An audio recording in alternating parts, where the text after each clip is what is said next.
What is up, everybody? Welcome back to the Dadman channel.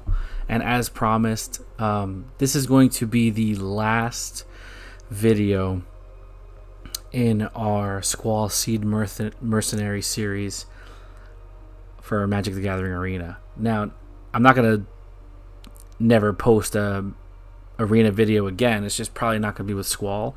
But this is going to be the third and final iteration of the deck. So I do apologize. I know the last video was much longer than the first, but we did have an extra game in there. This video might be a little longer as well because I kind of want to go through like my final build, what I've decided to. And we did just recently get the new Journey Through the Omenpath set, or the Spider-Man set for Paper Magic. And there are some cards from that set in this deck as well. So we are playing with, I think, 36 or 36 lands, just 8 basics for each, 8 swamp, 8 plains. We're playing a Bajuka Bog, which is great for graveyard removal. We're playing a Memorial to Folly. I wanted to make sure I had enough like cards to like add stuff back to hand or like return from my graveyard to the field, so I want to have some cards that had good synergy with that, and lands are perfect because you can always get them back onto the board with Squall. So I just thought this land was pretty interesting. We have Shadowy Backstreet, which is a Surveil land from Duskmoor, I think that was the set that it was in. But Surveil is just a really strong effect because it allows you to dig one deeper and put it in the graveyard if you need it for later. We're playing one Shattered Sanctum, which is a tap land unless you control 2 or more other lands. It comes in non-tapped, of course. With Temple of Silence, which is a scry land. We have Ancient Tomb. Ancient Tomb kind of acts as our Temple of the False Gods, but it does burn you for 2 damage every time you tap it. So it does produce 2 colorless mana, which is good because it helps pay for commander tax, or it helps pay for Squall. You essentially only need 3 lands to play Squall because this taps for 2 colorless. You do have to be very careful when using this land because it does deal damage, but we do have some lifelink in here. So that's another way of mitigating that. Cavern of Souls is just a staple. You say humans, and then Squall is just never counterable every time you cast him. Balam Garden is a bonus sheet for Command Beacon, which is really nice because obviously if Squall is put into the grave and you don't want to pay the commander tax, you can just crack Balam Garden and get him back to your hand. And the great thing about this is because it's converted mana cost of 3 or less, or mana value of 3 or less, you can replay it to the field with Squall. So you can keep reusing your Command Beacon, which is really nice. Command Bridge is out of what's the name of that set? Force of Eternity. I think that's what it's called. It was the previous set with all the spacecrafts and stuff like that. I just think this card's really interesting. It's essentially a command tower, but it comes in and you have to tap it, and then you have to tap another untapped permanent, or it destroys itself. So it's just like another way of playing a tap land, but you are setting yourself back. So I like to see this card very early or very late when I have a decent amount of mana and it doesn't affect me. I'm just going to rifle through the rest of these. We have Command Tower, Evolving Wilds, Fabled Passage. Field of Ruin is really good because you can destroy lands that are pesky, and then just replace them with basic lands. This is a very budget fetch land. Basically, it comes in, it sacrifices itself on play to search for a plains or a swamp, which is nice, but then it gains you 1 life. This is great with Squall because you can just keep recycling this from the grave, and you are playing a good amount of basics, so it's not terrible. Roadside Reliquary is just another interaction land. You sack it to draw 2 if you have the requirements. It's just really good. Rogue's Passage is one of the best lands in the deck because it gives your Squall unblockable. Terramorphic is another basic, get a basic fetch. Urza's Cave is really good, another one of those land destruction lands. Actually, no, I'm sorry. Urza's Cave, it cracks itself to get any land into play. So if you're missing your dual color land, it's just kind of like a mana fixer. But again, you have the added bonus of playing it out of the grave with Squall. Vibrant Cityscape, this is from the new set Omenpath. Basically, it's a Revolving Wilds. And then we have Volatile Fault. Now, this card's really good because it destroys one of your opponent's non-basic lands. It allows them to get a basic land, but you create a treasure token. So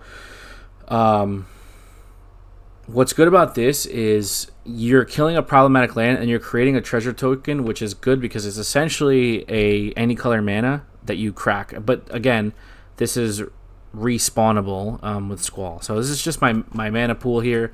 We're playing one farewell just for like a nice big kind of reset button. This card has saved me a lot. It comes in clutch, like when you get out tempoed, and it's very difficult to kind of pivot.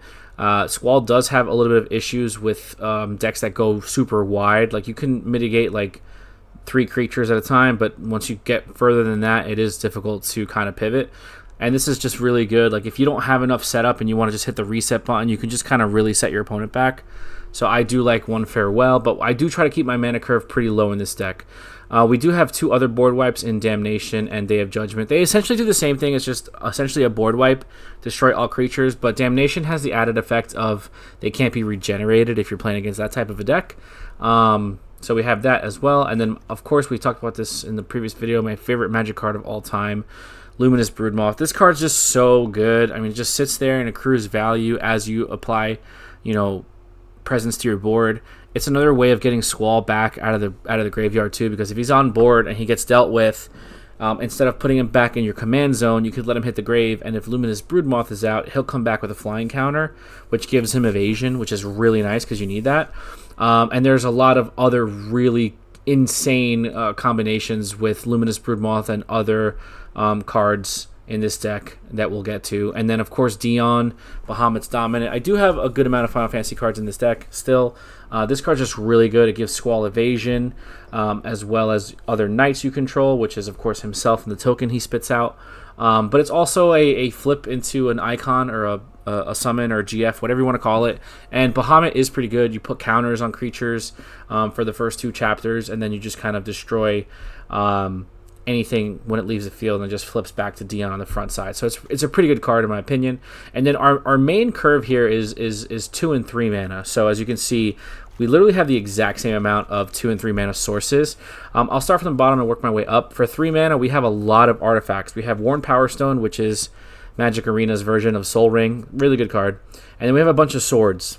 Why not, right? So I tried to put the swords in here that were as beneficial as could be for Squall.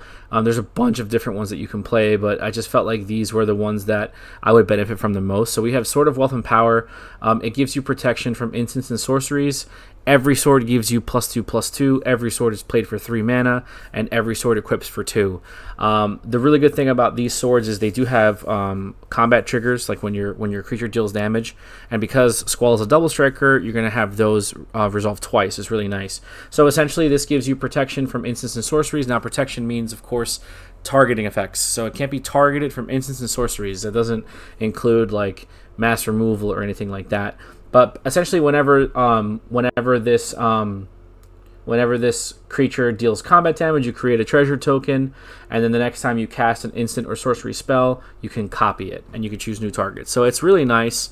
It has really good synergy, like with draw cards and stuff like that, if you need to draw some cards. But honestly, the main benefit here is creating those treasure tokens. You're essentially getting 2 mana sources.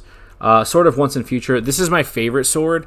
Just the way it looks, the blue and black really reminds me of like the Lionheart weapon that you get from Squall's ultimate weapon. Now, unfortunately, Lionheart is a card, but it's not great. It is 4 mana, so it has no synergy with Squall, but it isn't the greatest card, so I just kind of treat this as Lionheart. I would have loved if Lionheart was like a bonus sheet card and just had a reskin of Sword of Once and Future. I think that would have been really cool. But this essentially gives you protection from blue and black. So you can't be blocked, can't be targeted, damaged, or enchanted by those colors. +2/+2, obviously the same as the other swords. And then when equipped creature deals combat damage, you can surveil too, which is really nice because you want to fill your graveyard with castable cards with Squall's ability. But then you also can cast an instant or sorcery spell with mana value 2 or less from your graveyard without paying its mana cost, and then exile it. So this is a really good way of like using your cheap removal against, like if you use a Swords of Plowshare or a Path to Exile and they're already in the graveyard, if you get this off and you have them in the grave, it allows you to cast them again without paying its mana cost, just for some cheap removal. It does get exiled, but still you get 2 uses out of a card that you would only normally get 1 use out of. So it's really good, in my opinion. And then we have Sword of Light and Shadow. There are definitely stronger swords than this, but I didn't have really a lot of protection from white with the other swords. But this ability is actually sneakily very good. So essentially 2+2/+2 again, like the other ones, protection from white and black, and then whenever a equipped creature deals combat damage to a player, you gain 3 life, and then you can return up to 1 target creature card from your grave to your hand. This is very good recursion if you have very good creatures in the grave that you want to reuse. You know, maybe something that you can't cast with Squall. We do have 2 creatures that are 4 mana value with Dion and Luminous Broodmoth. So this is a nice way of getting those cards back. And you're triggering this twice. So you're gaining 6 life off of this, and you're getting 2 creatures if needed. And if you have, you know, the amount of mana where you could just continue to abuse, you know, not only Squall's ability, but just play stuff that has really solid ETBs, it's definitely something that you want to consider. Recursion in many different ways, whether from grave to field or grave to hand, is always very good. And then our last sword is Feast and Famine. Protection from black and green. Whenever you deal damage, that player discards a card. So it's two discards. You get to untap all your lands. Now, you do lose a little bit of value on that second untap because there's not a lot of cards you're going to activate at instant speed during Squall's like little break. If you do have those, of course you want to use them because you're going to untap all your mana again anyway. So you're essentially getting twice as much mana, or 3 times as much mana, because you start with your base pool when you start your turn, and then you get to cast or reuse it again after you crack with Squall here. So it is very good. But there's not a lot of instances where you're going to use that mana a second time, so it's just there if needed, for a bonus. But the discard is nice because you get to rip 2 cards of your opponent's hand. Mithril Coat, this is a great card. It's self-explanatory. It has flash, it's indestructible, and then when it enters, you attach it to a legendary creature. So it's just a really good protection for Squall, just to give him indestructible. You can play it on your opponent's turn if you have the mana for it. And the best part about it is, of course, on play it equips, so that triggers with Squall's ability because it's on enter. It doesn't have to be cast in order to do that. So if you have Mithril Coat and Grave and you grab it with Squall, you can of course use that to bring it into the board and then attach it to him immediately to give him indestructible. And indestructible is a very powerful keyword. It's just a really good card. You could use Darksteel Plate as a substitute if you want to keep it more Final Fantasy flavor, but you don't have that bonus of it just equipping right away when it comes into play. Blitzball is actually a mana rock, but this card is broken with Squall because when you deal damage with your commander or with a legendary creature, you can sacrifice it to draw 2 cards, and because it's a mana value of 3 or less, Squall can then get it back and just immediately use it. So at worst, it's a mana rock that taps for any color, and at best you're cracking this twice to draw 4 cards when you really need it. So that's just a really good card in my opinion. So that's pretty much our 3 mana artifacts. We do have some really strong creatures here. I'm going to go over some of these, not too much, but the most important ones. Actually, whatever, we'll do it. Sin Collector is nice. It's power. Knowledge is power in any type of card game. So this peeks at your opponent's hand, and you.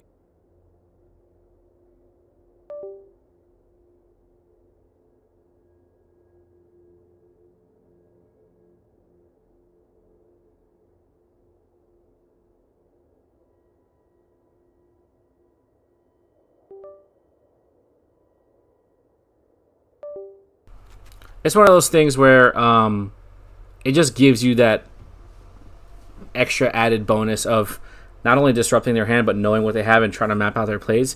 And of course, if you give it up as a blocker, you can just keep reusing it. We have Luris, the Dream Den. This is essentially almost like a mini Squall. He allows you to cast cards out of your grave that are 2 mana or less once per turn, so it's just nice to be able to have more synergy.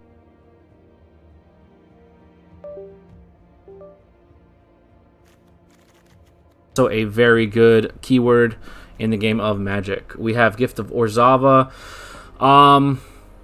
Just a good enchantment aura. It gives you lifelink and flying, just evasion for Squall, and you could play it from the grave. It's just you want to give your commander in this specific instance enough to do.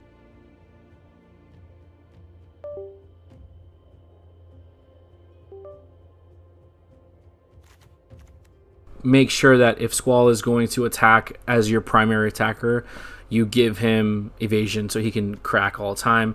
And we just have some removal here in Anguish Unmaking. My favorite type of removal is exile removal. Paying 3 life is not a big cost for that, in my opinion. At instant speed, it's also very nice. Exiling just gets rid of the problem. You don't have to deal with it. Demonic Embrace, another enchantment that gives you flying. The good thing about this is you can play it from the grave by paying 3 life, discarding a card, and then tapping 3 mana, of course, but you can just reanimate with Squall. And Shinra Reinforcements, of course, this has carried over into our final build. It's just a very good card. On play, mill 3, gain 3 life. That's just what you need. You need cards in the grave to benefit from Squall. Sephiroth is self-explanatory. I mean, this card's just so good. Anytime you trigger a death, anytime you get a death trigger on either side of the board, it pings your opponent for 1 and you gain 1. And then when that happens 4 times, you flip to his backside.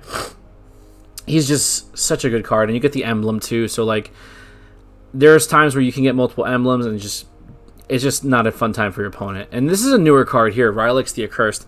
So I was testing this earlier, and I really do like it. I like the fact that it has flash, because I can play it on my opponent's turn, have it on board, and then whenever another non-token creature you control dies, you draw a card and lose 1 life. There are a lot of cards in here that sacrifice to pop, so you are going to be drawing a ton of cards. Draw power is key. Plague Crafter being one of them, and Fleshbag Marauder. These are two very similar cards. If you don't know what they do, essentially, when they enter the board, you choose a creature to sacrifice, and your opponent chooses a creature to sacrifice. The good thing about Plague Crafter is it does target Planeswalkers, which can be kind of pesky. And also, if your opponent can't sacrifice a card or creature, they discard a card instead. So this is more hand disruption. He's the best one, but I have multiple targets just in case. So Fleshbag Marauder is just simple. Come in, sacrifice it, your opponent sacrifices, and then we're going to skip over to a Cursed Marauder because he's only 2 mana, but essentially it's the same thing. He comes in, each player sacrifices a non-token creature. So if you're playing against token-heavy decks and you want to get at their, really important creatures like the meat and potatoes, this is the one that you want to play. So real quick, I do play, where is it? It's 3 mana, right? So we play, where is Buried Alive? Buried Alive should be in here, right here. Buried Alive. So usually when I play Buried Alive, my 3 targets are always 2, always like staple targets in my opinion is going to be a Cursed Marauder and Plague Crafter. And then my 3rd target is very situational. So like most of the time I'll get Sephiroth in there just to have him out because he's great in combination with those 2 other cards. But if I need some equipment or if I'm playing against like decks that I need protection from, like I'll dump Cloud. Cloud did make this list as well. He's right here. I'll dump Cloud just so I can get him on the trigger from Squall to start searching for my equipment. So there's just so many different things that you can do that benefit you from having stuff in the grave. And this is just a really good card. I mean, there's a lot of tutors. There's a lot of good cards that add cards to hand. But this is just pick 3, send them in the bin. You never have to draw or worry about them. And then they're in there. Now, you do have to worry about, decks that exile graveyards and stuff, but for the most part, that's kind of few and far between. We're playing 1 Enchantment Saga. I like this card because you can read ahead. So what read ahead means is you can just essentially skip to the 3rd chapter. So most of the time, I'm either doing chapter 2 or 3, because this is another good way of returning creature cards from your grave to your hand. This also targets Squall. Like if you have Squall in your grave and you have no way of getting him back, you can just go ahead and play Frightful Return, read ahead to chapter 2, get your Squall back, and then the third chapter is very good. Your opponent can sacrifice a permanent, a non-land, non-token permanent they control, and if they don't, they lose 2 and you draw a card. So you're giving them that choice of do they want to get rid of a piece or do they want you to draw a card. Free Strider Aces. This is another card from the Omenpath. This card is just heat. At the beginning of combat on your turn, choose 1 target, gains First Strike and Vigilance. Squall having multiple keywords is super important, and First Strike and Vigilance being some of the most important because you don't have to tap it with Vigilance, right? So you can attack, stay untapped, and then use it as a blocker if you need to. First Strike is also really good in case you do get blocked. and you have a combination of like trample or something that can squeeze through, because you're still going to get your attack triggers on trample damage. The difference gets dealt to the opponent. So if they have a 3/3 blocker and they're blocking Squall and he has trample, you're going to connect your opponent with 1 damage. So that's going to trigger his ability. So that's how that works, which is really good. Borrowed Time and Banishing Light are essentially the same cards. It's an enchantment. Exile target non-land permanent until it leaves the field. It's just good spot removal. I really do like these cards, and they're recyclable if needed. Aerith is Aerith. We all know what she does. She's really great. Makes Squall a lot bigger. Lifelink, all that good stuff. This is a new card as well from the Omenpath. Luis Pompous Pillager. He's essentially a 2-mana X, right? So this I haven't had the interaction yet with Squall being able to fetch him from the grave, but he's essentially just a win con, right? Like, I usually hold on to this guy. Like, once my opponent is in kill range, in relation to my mana curve, I just play him. He essentially comes in. You pay 2 black and X, and then for X, he gets that many counters, but also deals that much damage. So if your opponent's sitting at like 5 life and you have 7 mana, you can just play this and win unless they have a counter spell. So against blue, be careful. But this is just another really cheeky way of winning. I just really like this card. I think it's really cool. We have some more evasion here with Key to the City and Wedding Invitation. So we all know what Key to the City does from the previous videos. Wedding Invitation is a little bit stronger because it doesn't require you to discard a card from your hand. Yes, Key to the City is good because sometimes you do want stuff engrave, but Wedding Invitation is on play, draw a card, and then sack it to give unblockable. So that's really good, especially because with being it recurred with Squall, on play it will draw you another card and then give you that unblockable source again when you need it. Swift of Boots, self-explanatory. Hexproof, and then in combination with Indestructible is just really good. Arcane Signet's a mana rock, we all know that. Some more exile removal. We have Rite of Oblivion. We have Dire Tactic and Dispark. These are just basically exile target permanent. Dispark is nice because it's target permanent for greater, so it does get rid of bigger things, but you can also target like enchantments, you can target artifacts, equipment, stuff like that, whereas Dire Tactics and Rite of Oblivion is creatures, and then this one does have an additional cost of you sacking a creature, which is okay because if you have a good ETB trigger on a body that you want back in the grave, this is a way of doing that, and it also has flashbacks. You can play it again from the grave and then exile it. So it's just some good synergies here. We skipped over Gabranth and General Enforcer and Priest of Felrites, but we all know what these guys do. General Enforcer is amazing. This card gives your legendary humans indestructible, so that's Squall, Aerith, Cloud, Zac, Sephiroth. Like, there's just so many legendary humans in here that will have indestructible from General's Enforcer, and it's super nice when you have this on the field and you have a board wipe in your hand, because if you have your commander and you have indestructible with General's Enforcer and you trigger a board wipe, that's destruction, of course, like Damnation or Day of Judgment. Your creatures are indestructible, so they don't get targeted or they don't get affected by that, which is super nice. We have Undead Butler, another mill card, but he also is really good. Like, when he hits the grave, you can exile him to return a target creature card from your grave to your hands. This is another way of getting Squall back or getting something back that you can't reanimate with Squall in case you want it. It's just a really good card. And then, of course, this is the Soul Stone, essentially, from Marvel Spider-Man, but on the Omenpath, it's Terminus of Return. This card is just so good. Indestructible mana rock for a black, and then for 7 mana, you can exile a creature you control and just every turn bring something back from the battlefield. It's disgusting. It's just a really good card, in my opinion. As soon as I cracked packs to get a mythic token, I just crafted this right away with a wild card just to have it. And then the best card in the deck is Ripples of Undeath. I found out about this card by accident. I was playing somebody who was playing with it. I was like, oh, that card's really strong. At the beginning of your first main phase, mill 3. Then you can pay 1 and 3 life to add one of the cards that you milled. So basically how I use this is Graveyard Fuel, and I essentially don't pay the requirement to bring stuff back. Where is it? Where do we go here? Where do we go? Ripples of Undeath. I don't pay the 1 and 3 life ever unless it's a card I know I can't fetch. So for example, like, if I mill a kill spell like Dispark or Dire Tactics, or if I mill like Luminous Broodmoth or Dion, I will pay to get those back, and depending on the situation. But most of the time, I'm just milling stuff. So it's just free mill, which is great because your graveyard is essentially another source of advantage in this deck style. We know what this does. We've played this before. Dark Confidence, really good.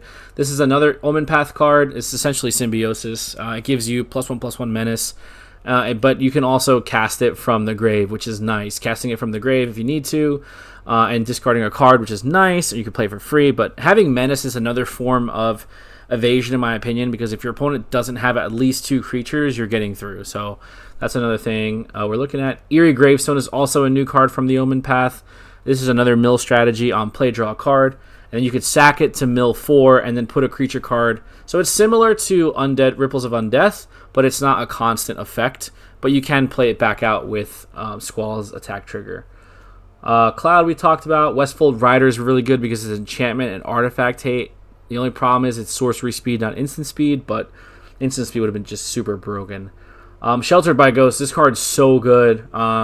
Enchantment for 2, Aura on Squall, giving him Ward 2 and Lifelink and +1. But then on play, you can exile a target non-land permanent your opponent controls until the Aura leaves the field. So essentially, they have to deal with Squall or the Aura itself, and it's just a really good removal card that gives you a lot of benefits.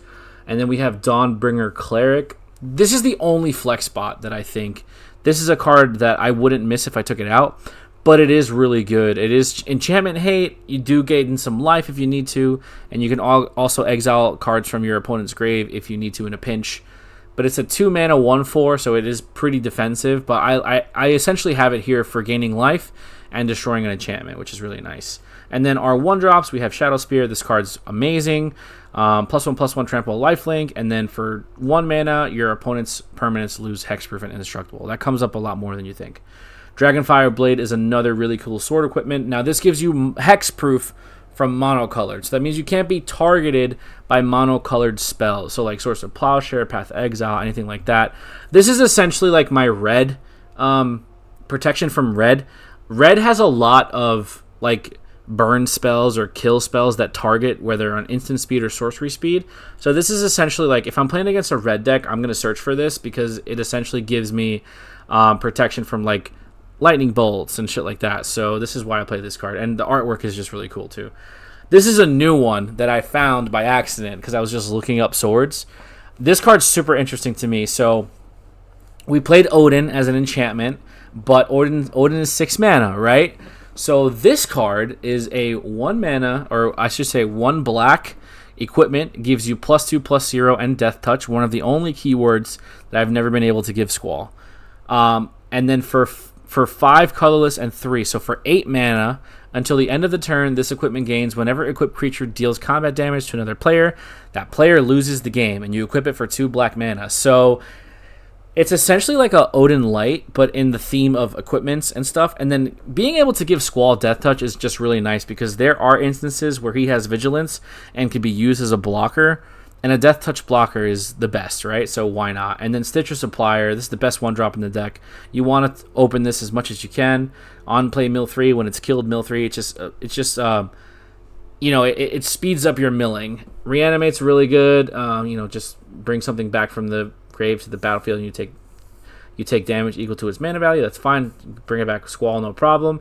Darkness of Eternity is a ramp spell. Pay 1 black, add 3 black. It's just really good. This allows you to get Squalled out on turn 2 if you have the right mana. Cecil is just really good. Cecil is just such a value 1-drop.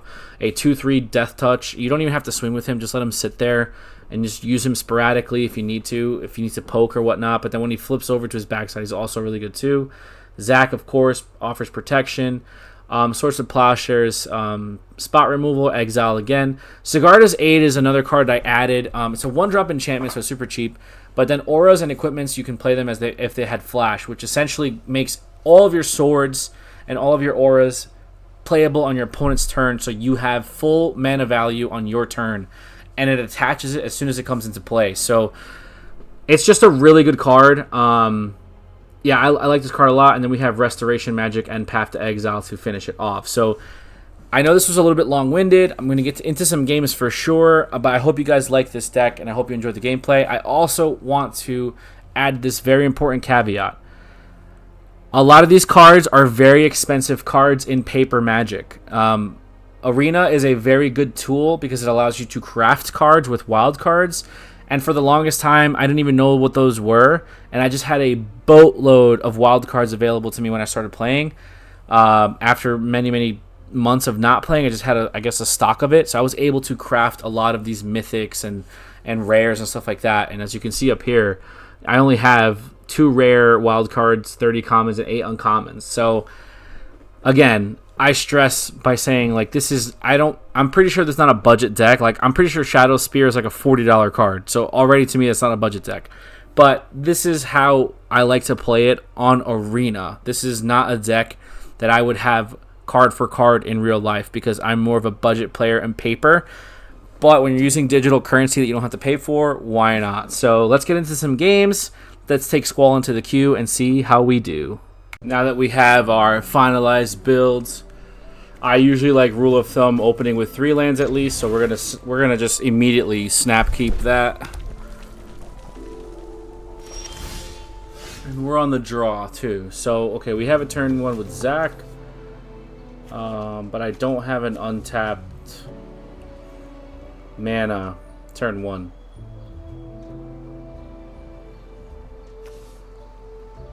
Okay, so we're gonna obscure a storefront for a plains.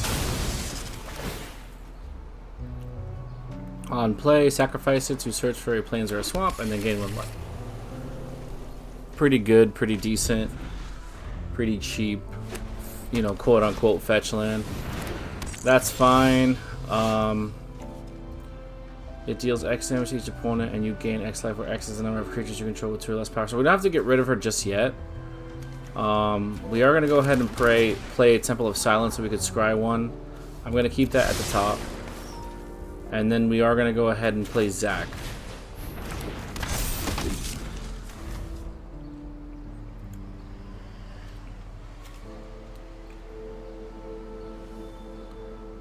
So, yeah, that's fine.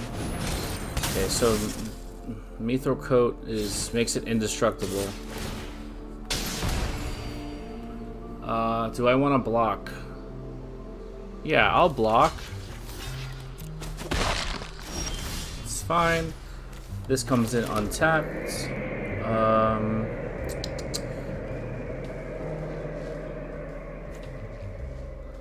Going to play Sin Collector so we can look at their hand and rip a... Yeah, see? This is why this card is good. We're not going to attack here.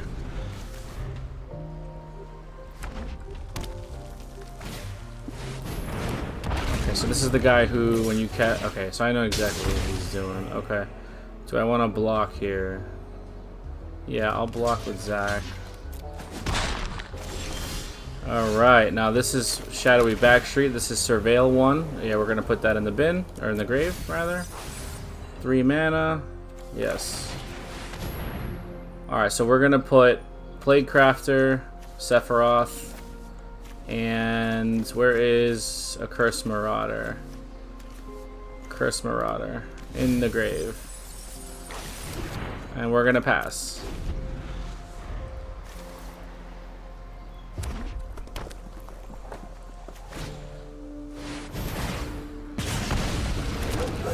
This is gonna hurt. Yep. I'll block here. Play this. We have to get rid of... Oh man, this is rough. We have to get rid of him. He gets a land. I can play Squall.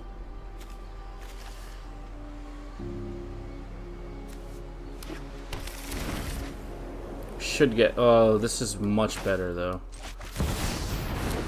Yeah, this is much better. Because then what happens is I can block, it'll die. And then I could bring them back with I can bring them back with flying counters on them, which is really good. Cold Steel Heart, red. Okay, so it's really, it doesn't, this is instant or sorcery. Okay.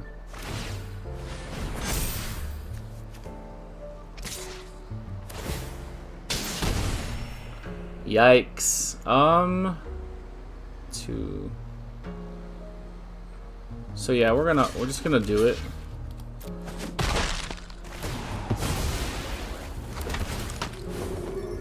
Yeah, no card to choose. That's fine. Okay, cool. Okay, reanimate's nice. We're gonna play Squall. We're gonna stay up. We're gonna stay.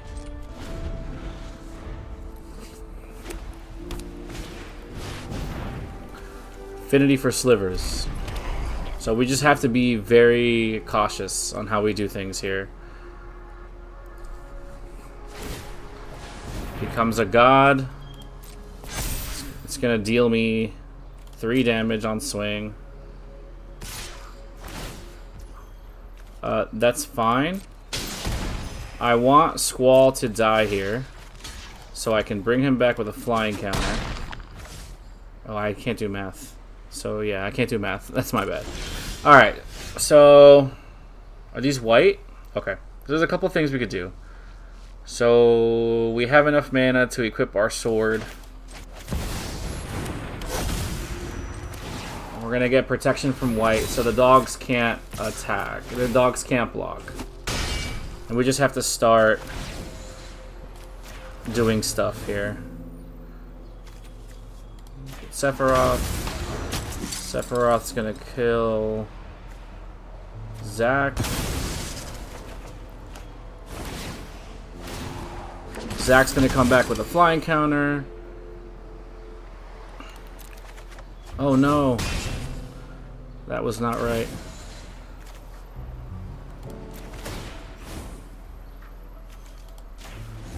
I made a mistake. I made a huge mistake. But I think we get our emblem because of Luminous Broodmoth.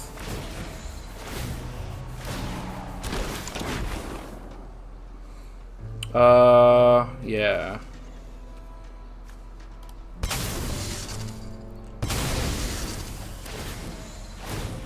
Yeah, we should get our emblem here. We just gained a bunch of life. We're gonna Fabled. We're gonna crack Fabled for a swamp. So this is why I like Luminous Broodmoth. As you can see, we have, you know, tons and tons of... You get a lot of value from it. You know, just being able to bring stuff back from the grave. And now we have evasion. We don't need to worry about it with Squall too much because he has protection from white. So now it's like there's, you know, 1 card in hand maybe. So they're up against it now. Like, even though in the beginning it looked like they were kind of potentially steamrolling and getting, you know, destroy target artifact is totally fine because we can reanimate it. It's fine. It's not a problem at all. We can bring it back with Squall.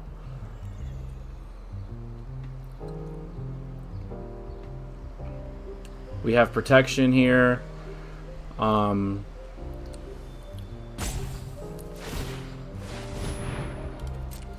That's fine. Pass to attackers. You're gonna deal me 4, right? Yeah, so that's fine. We're gonna block. We're gonna block. Block.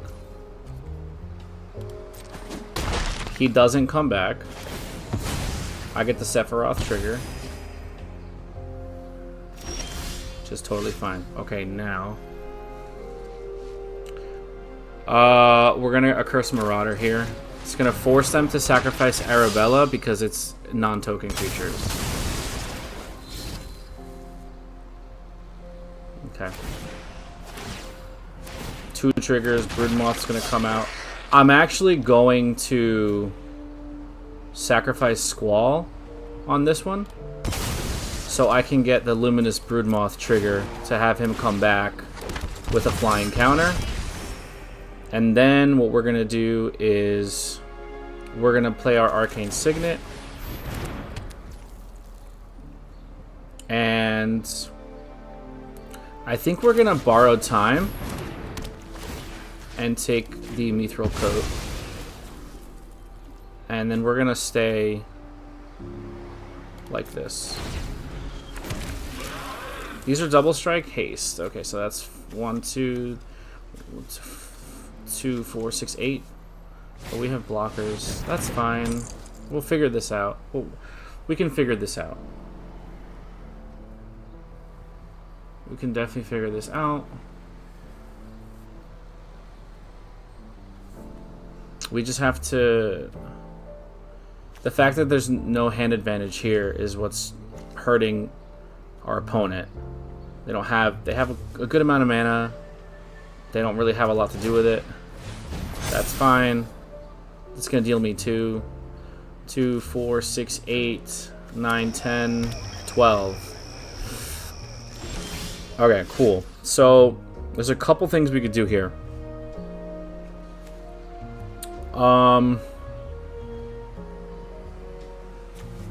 There's a couple things we could do here. As this creature transforms, when a creature dies, when Sephiroth attacks, sacrifice. Okay, yeah. So we're gonna go to combat and we're gonna swing with these two. I'm gonna sacrifice this.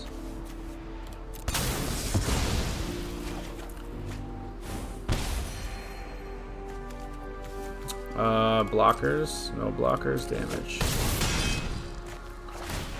And I'm gonna get a Cursed Marauder out.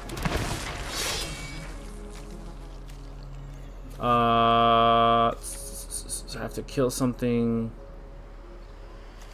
Yeah, we're gonna just do that. Just put him back in command zone. It's fine. And this is non-token. I'm actually gonna kill Sin Collector here. And then what we're gonna do is I'm gonna play Dragonfire Blade.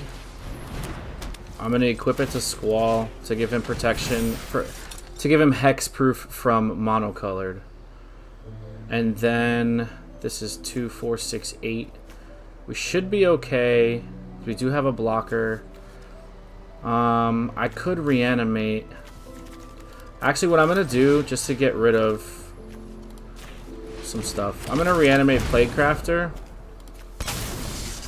so you can kill 2 more tokens. So it's 2 bodies less that I have to deal with blocking. And then I'm gonna get 2 more Sephiroth triggers.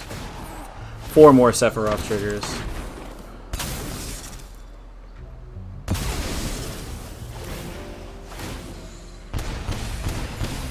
There we go, and that should be our turn there. So resolve creates 2 more slivers. So it's 2, 4, 6, 8, 10. I mean, these are adding up, but yeah, that's fine.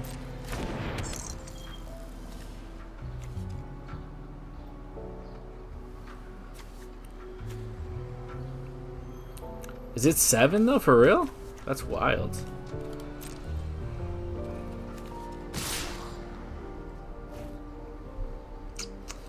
I mean, we have to block at least 2 of them, right? Like, we have to, or else we die. Or is it when she attacks? Yeah, it's when she attacks. Deals 3 damage to target. That's fine. Broodmoth has done his job at this point. I would gladly trade. Yeah, that's totally fine.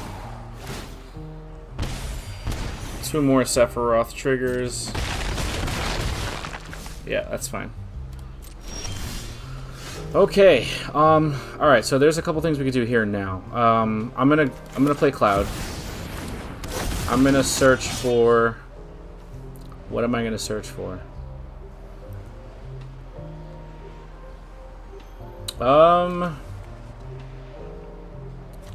That doesn't help.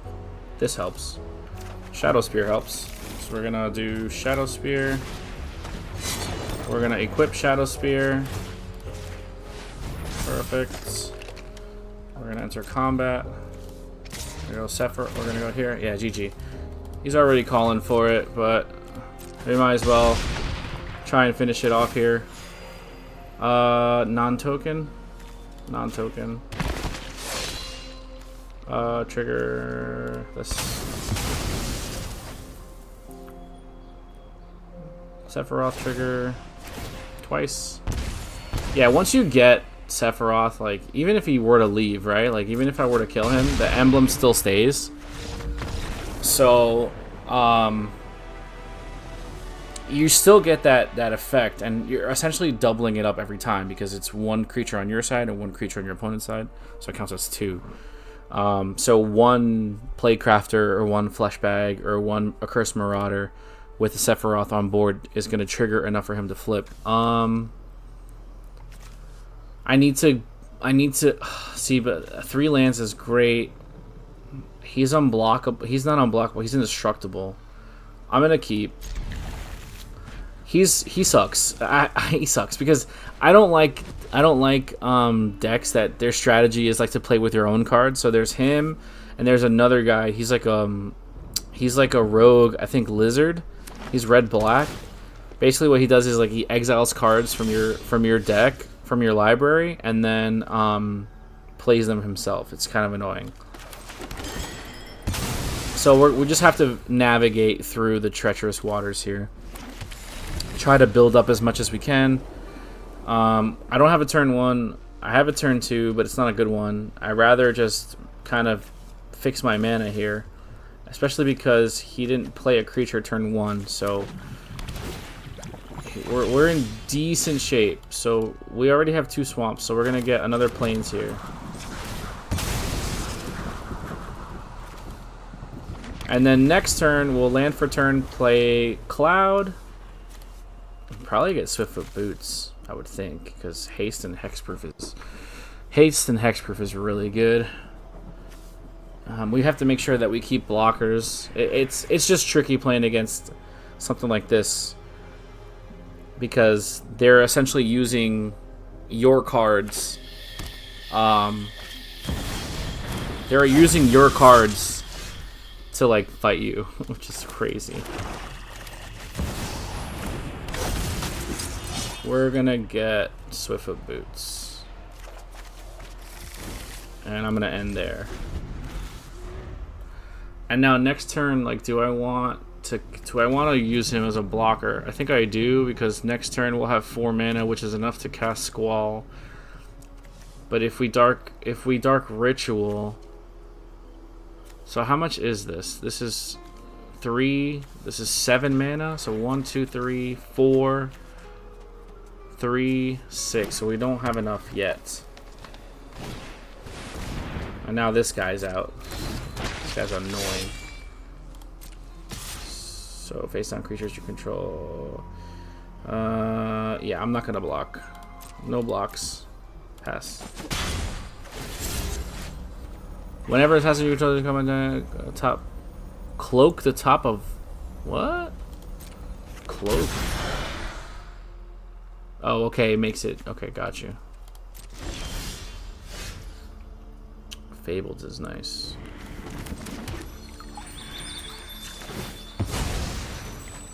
I think what we're gonna do is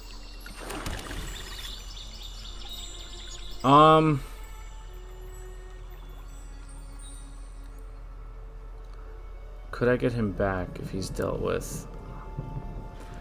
See, that's the thing, right? I don't know if it's smart for me to give up. I kind of need bodies, though, right? I have to do this. No, we'll see how it goes. If Squall gets dealt with here, it's going to be a little bit of an uphill battle. We are up against green and black. Black essentially has a lot of spot removal. Green has a good amount of combat tricks. And this is essentially a card, I don't even know what it is, but it's essentially a 2/2 with Ward 2. So I definitely have to block this guy because I can't let him do combat damage. So he's always going to be my block target. I'd rather deal with this, especially because I have evasion. So I don't have to worry about Swiftfoot Boots now because Summoning Sickness will pass. Hexproof is nice.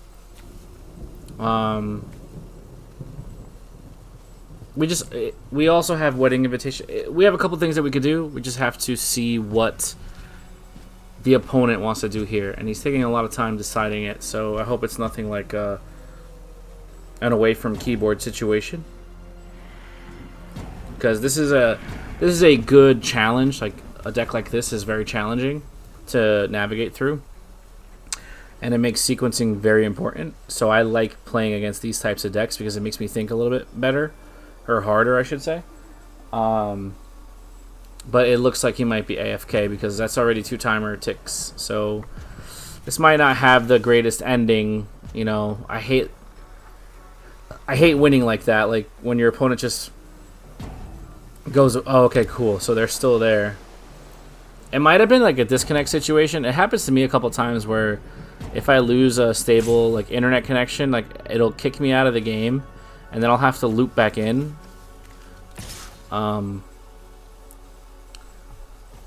So he's leaving his mana open, so I'm not gonna block. I'm not sure what he wants to do here. That's fine, really. Like it's really fine.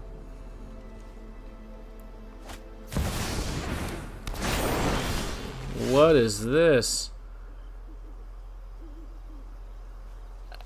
Toughness or each lands you control. Okay, cool.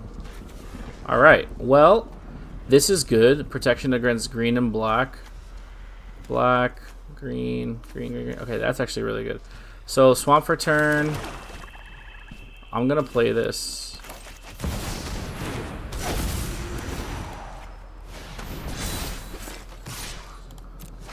Can't block because I have protection.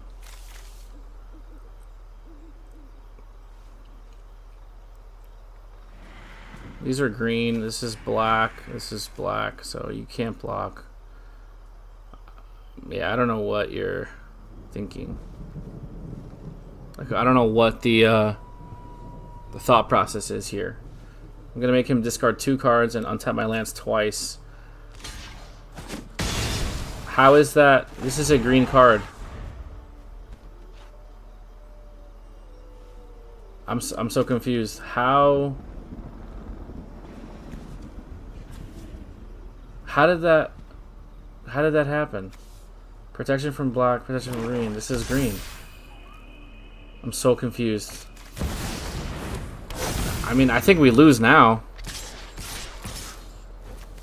Have to block this. I'll take the 11. That's fine. I'll take the 11. Yep. Yep. Alright, I don't know.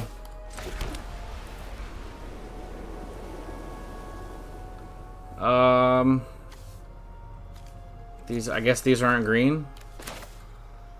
Protection from black and green, so I can't even use this. I could use Wedding Invitation to make it unblockable.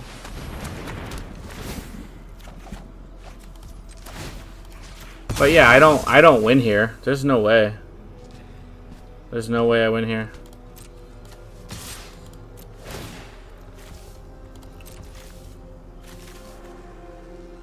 I don't have any removal here. I have Gabronth, sure, but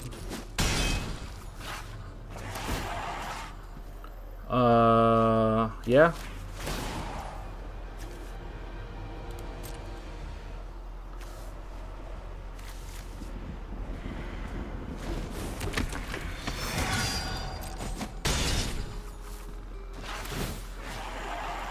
I feel like I need bodies at this point. Let me float 3 mana just so I can get my mana back. I mean, that's not a great way of using Dark Ritual, but whatever.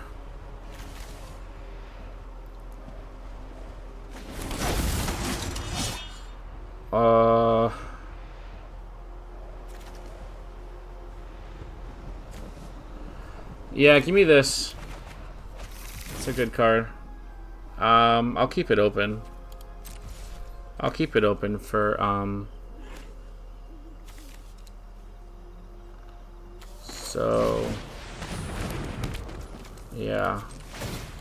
I'll keep it open for his turn in case anything goes crazy. We'll just go like this.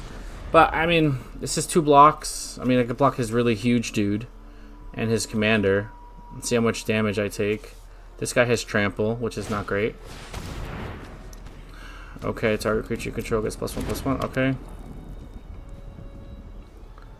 I mean, I could flash in Mithril Coat to protect a blocker, but at this rate, does it even matter?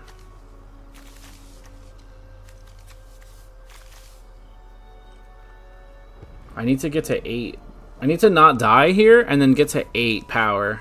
Or 8, yeah, 8 power. Just so I can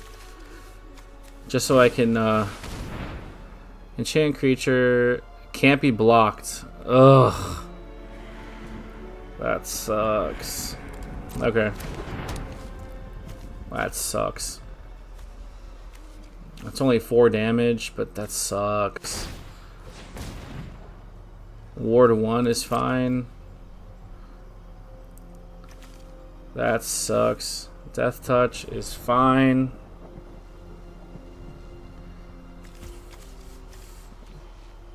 Pass. Sure. That's fine. I'm gonna lose 5 cards. That's wild. Okay.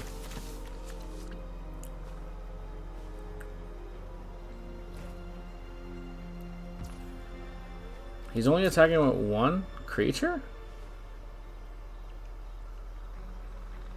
Oh yeah, because I don't have a way of making Squall unblockable, huh?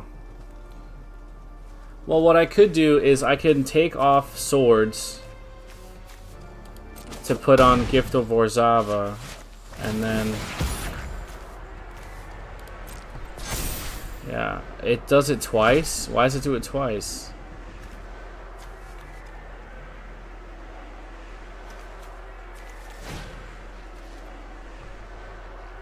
Bro, this is so ridiculous. Having your own cards used against you is like the worst. I didn't even know it was double strike. Why is it double strike? Indestructible can't be blocked. Why? Yeah, I'm so confused. What did you get rid of? Sure. Legendary humans have indestructible. Okay. You don't have humans. Yeah, I don't know why you would. I mean, you could exile target card from a grave, but you don't have enough mana for it. Yeah, I don't know.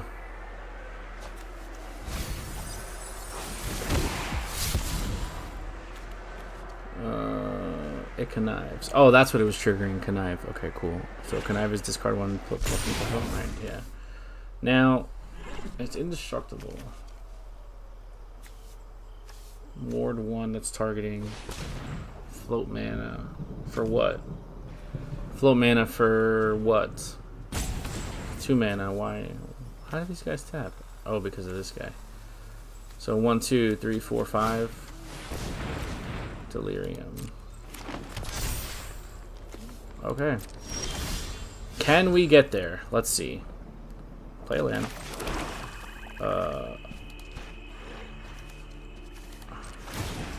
Equip here.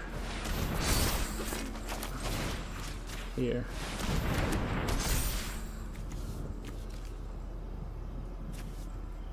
I don't know if this is gonna work. That's only 8. Yeah, I can't get there. I cannot get there. I cannot. 1, 2. That's 8. This is 8. Let's see. Let's see. He has blockers. This is Menache, so this needs 2 blockers.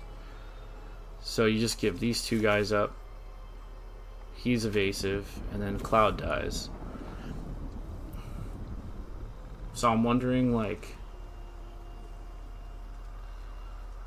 this is 10.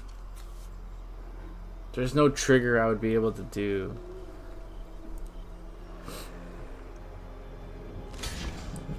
Yeah.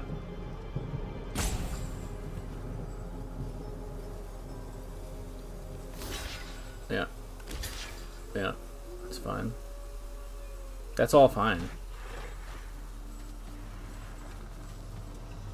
Nobody has reach, right? Trample. Yeah, no. Nobody has reach. Yeah, that's fine. Okay. So Cloud, so Squall triggers. Oh, this is huge. And Sephiroth is big too. But I think it's just a little too late. And they all have ward, so I'd have to pay one, right? Indestructible, no blockers, yeah.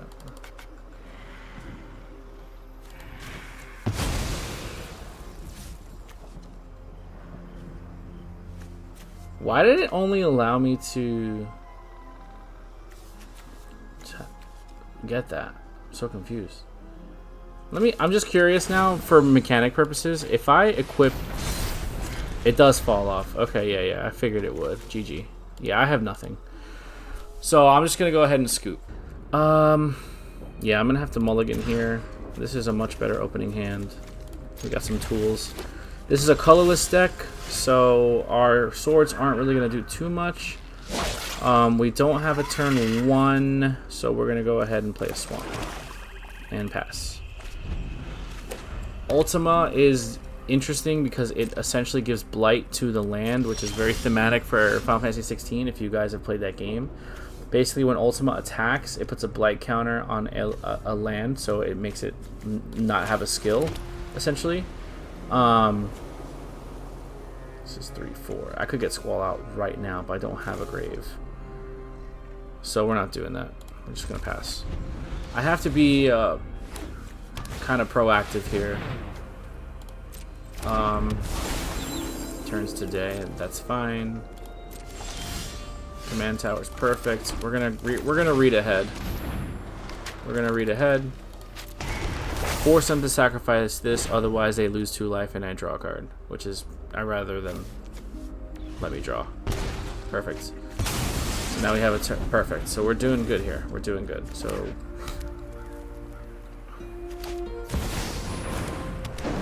okay, so we're gonna play a swamp. What does this do? Colorless creatures you control get +2/+2 whenever you tap a permanent for colorless mana and additional. Yeah, let's get rid of that. I don't like that. That seems like it's really good. So we're gonna get rid of that. And we're gonna pass.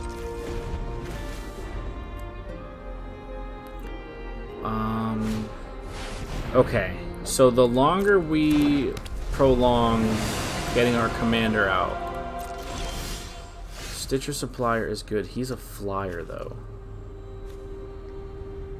Okay, so we need to play this. I need to do math.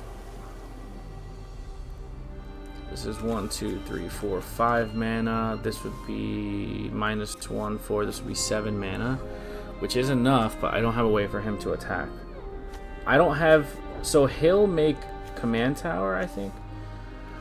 Whenever Ultima attacks, put a blight counter on target land. For as long as that land has a blight counter on it, it loses all types and abilities. Okay, so he adds additional. So I think we're going to play Stitcher Supplier here for 1.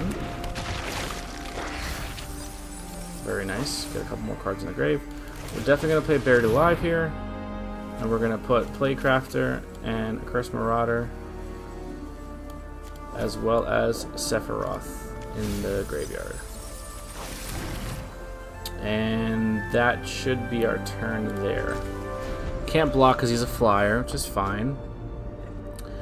But I think we're in decent shape. I definitely don't want this to have a blight counter, so I'm gonna hold off until I know I can get rid of Ultima. I'm not gonna play this. Because obviously unblockable is very important, but we do have Menace here. Excuse me, we do have Menace here too. I need Dragon Fireblade to protect against monocolored, hexproof against monocolored. Creatures you control have flying, first strike, vigilance, trample, haste, and protection from black and red. Okay, that sucks. Get rid of that. It's crazy. He's 7 mana already. It's so crazy. So this is just basic. basic land. So yeah, I'm gonna get him out.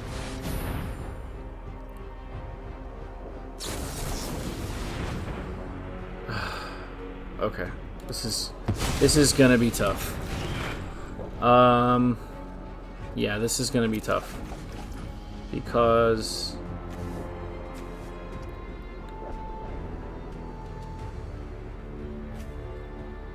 it just is. Equip for 2. This is 3. So tap 1. This is 4 mana, so I don't have enough.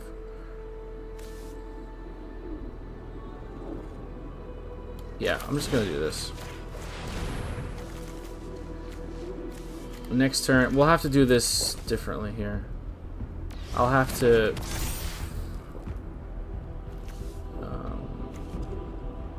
Yeah, that's whatever. I'm gonna have to play a little differently here, which is okay. You make adjustments as you go. Protection from black is rough.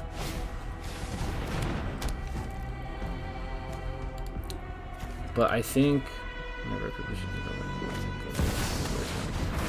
we can get there if we do this properly.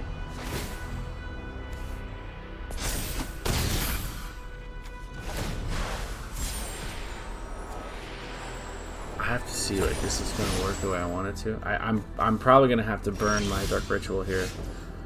Let's see. Oh wait, no I don't.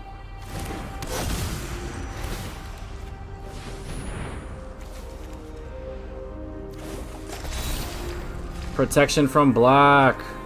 Ugh. I totally forgot. Oh man, that sucks. That was such a misplay on my part. Oh man, I feel so terrible about that now. Now all he does is block and that's it, right? He's just gonna block. He's not gonna let me get this off. There's no way. He's just gonna block. Oh wow, he didn't block. Okay, cool.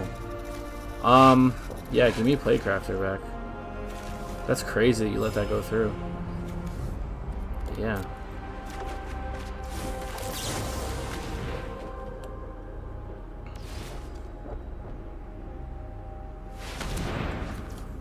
Just play this.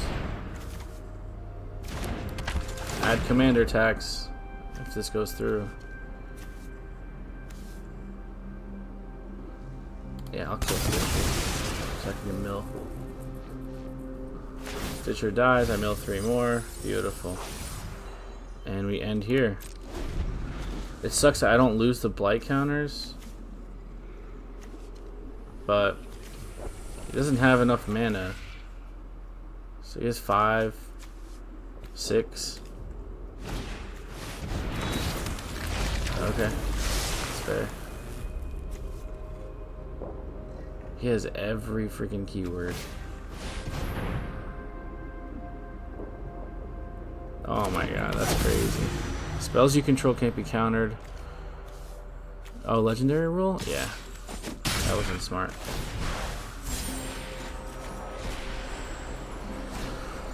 Alright, so flying, first strike, vision, trample, haste, protection from black, protection from red, everything. Okay, cool.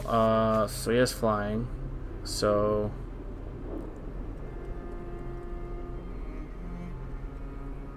do I just play Rogue Passage?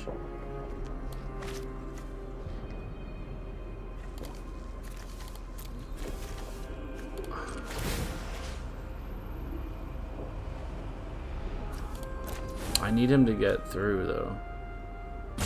This is so hard. I think he will though, because he gets the buff, right? Yeah. I mean, if he blocks it, he blocks it. Whatever. Yeah, just block it. Wait, is it? It's indestructible? Oh, this is so annoying. Okay, well, we're just gonna get this out then. I'm gonna end here. Sometimes you just gotta throw your head against the wall until it sticks.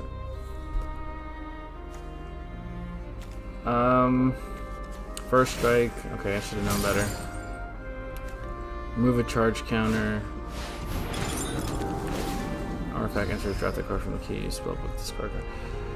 We're on a time. We're on a clock here. If he gets more mana, yeah, okay. If he gets mana to play Ultima again, like we're kind of screwed. Arid Archway taps for 2, right? Yeah.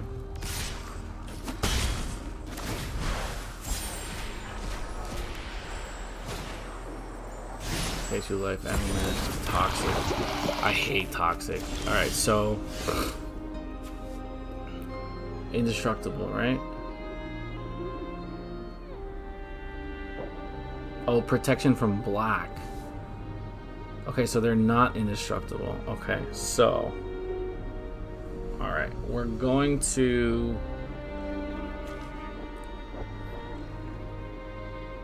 do I have enough mana? I think I do.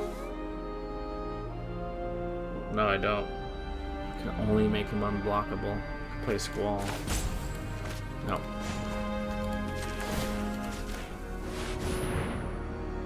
I did have enough mana. Ugh. Why was it showing me that I didn't?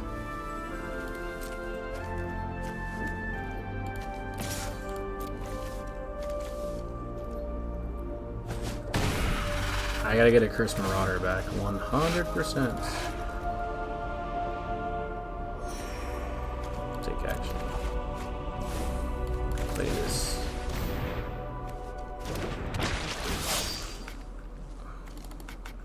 Kill. Alright, so that's 1. The bronze gets a counter. Well, that's 7. Right? Is that 7? 1, 2, 3, 4, 5, 6. 6. Yeah, I mean he could bring him out. But he can't attack. That's fine. That's fine. He can attack, he cannot. Does he have haste? He does have haste. Oh. Oh man, now you're gonna go get Ugin. Oh my god. This is so crazy. Ugin is crazy. 3 colorless mana, like floating. It's crazy. Oh my god. What is going on with this? Oh. Preparation yields success. I mean, yeah, I could do this, I guess. Is he indestructible? No. He's the problem. Ugin's the problem. I do have Playcrafter here. Proliferate. Sure. Ugh. Okay. So are you gonna... He's gonna blight Rogue's Passage, of course. You have to.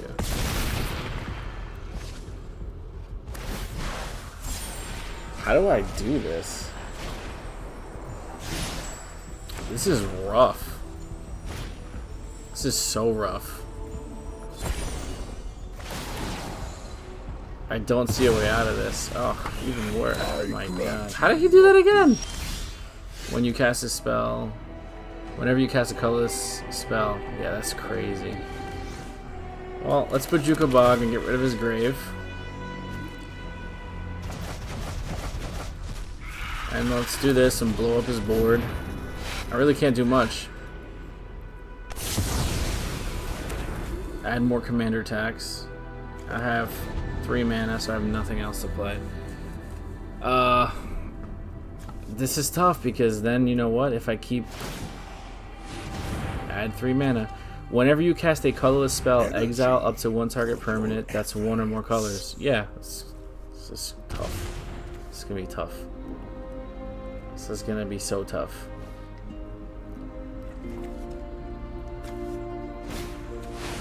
I need Dragon Fireblade with the quickness. This is going to get rid of this. Oh, no, this is colorless. Mine is the power. I don't win this, though. I just don't. This is not winnable at all.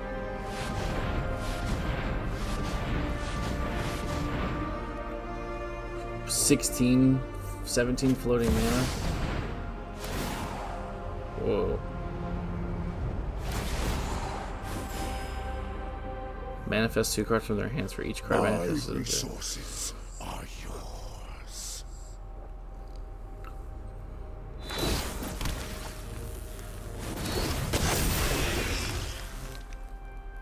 Well, I lose. GG. Do I just scoop now, or these can all attack, right? Haste, haste, haste. Yeah, I'm just gonna scoop.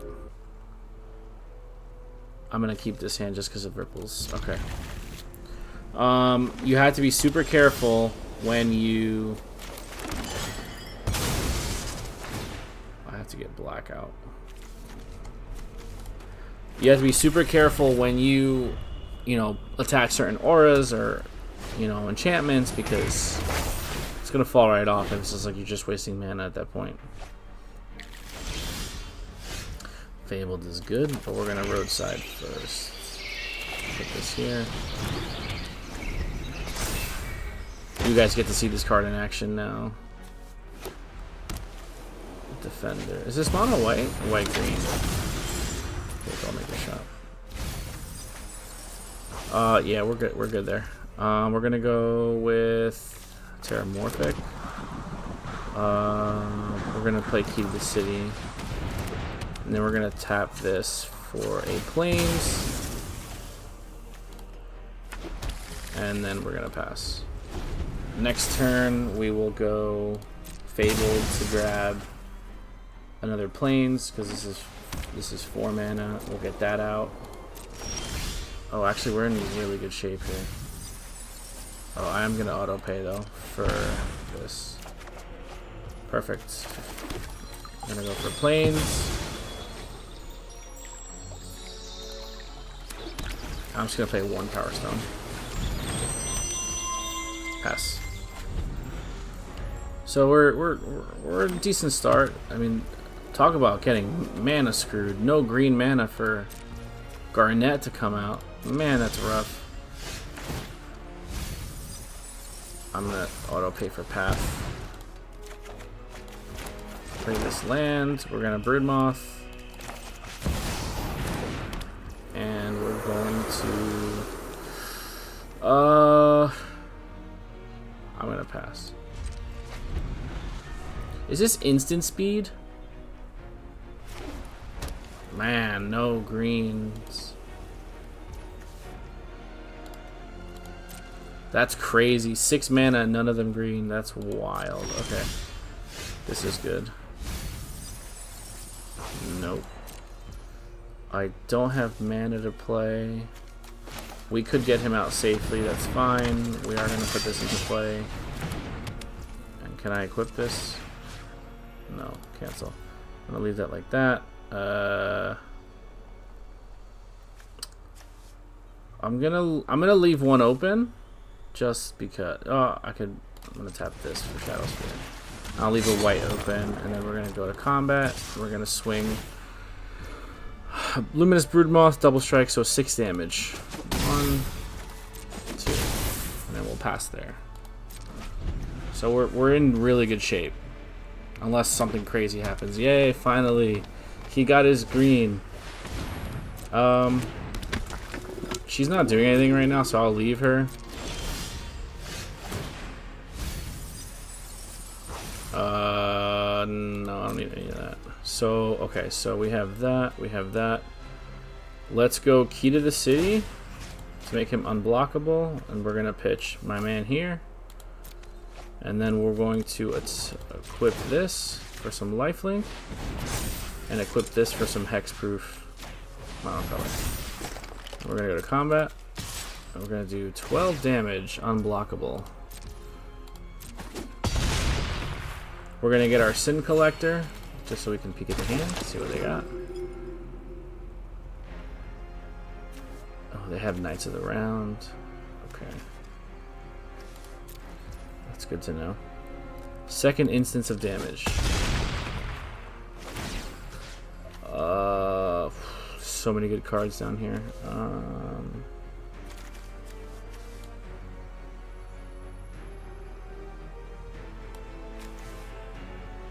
Non-basic.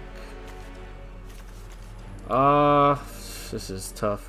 I feel like I get this, just in case.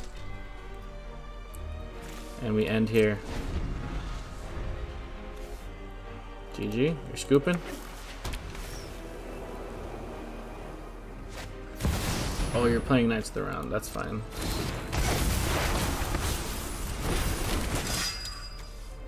That's fine.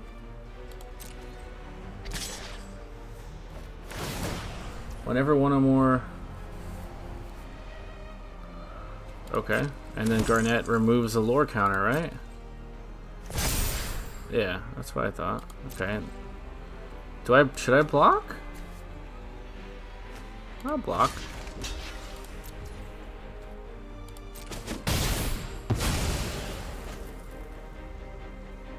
Was it a sarcastic GG or was it like an actual GG?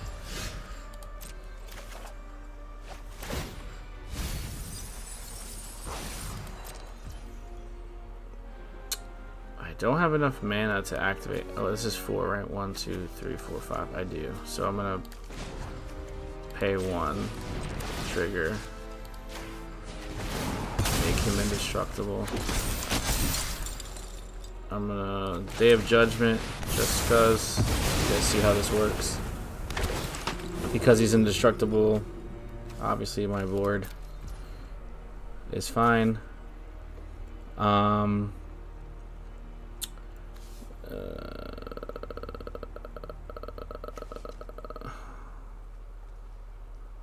going to Key to the City to make him unblockable and pitch Cecil. And we're gonna go this way. Next. And it doesn't really matter what we get back. So we're gonna get back the Soul Stone because it's such a good card, and that's game. That's pretty much it. I mean, this is the like optimal version. There's of course always upgrades and tweaks and things that you can change, but for the most part, this is how I like to play the deck.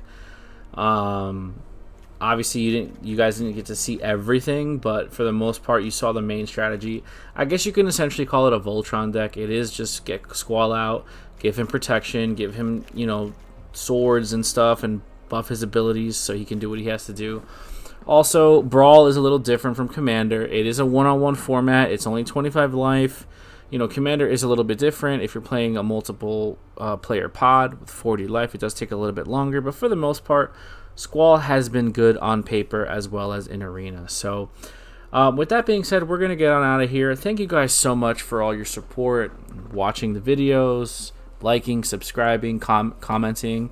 It all means a lot. I really do appreciate it. And I do understand that sometimes these videos do go a little bit longer, but they are chocked full of information that could be beneficial to either newer players or players who are interested in trying out, you know, some Squall or some Final Fantasy cards. But with that being said, we're going to get on out of here, and we will see you in the next video. I am Dadman.